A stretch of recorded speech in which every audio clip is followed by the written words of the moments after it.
Hello guys, देखो ये अदरक है, हम निकाल रहे हैं जंगल। ये लोकेशन दिखा दो सबको, लोकेशन दिखा दो। तुम लोग क्या गुंडा बनोगे? अभी निकाल रहा हूँ। अपनी वाली नहीं है, किसी और की है।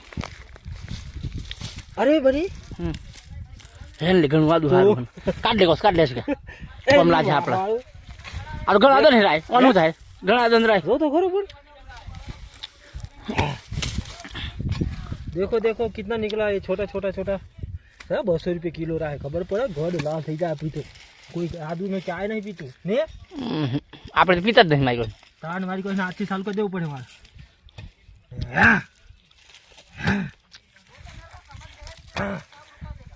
नहीं नहीं अब नहीं आ तो ना नानू का ये आदमी पोनी वगैरह मारी को छू ઓન ઓન કરજો ઓન है ना।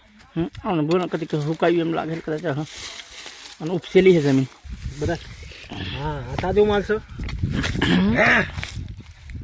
જોના તો કે જમીન ઉપસેલી જમીન એટલે કદાચ નહીં રહે लीलू सब बाजू ये आ तो नहीं काटवा नहीं नहीं भाई કા ટ્રાય તમારી તો એ તારા પાસે 100 રૂપિયો કરવાનો હો ले ले ले तंबूरो ले ઓ મોમાં મોટ આ તો જા લપડ બપડ હિના બધા ઘેમ કરે છે આટલા આટલું ઘણું બને। હાલ બસ રા દે નહીં આપણે ખરેખર કોટ લે આ મોબાઈલ આ ગાડી મિલ દો બરકો દે લોકેશન।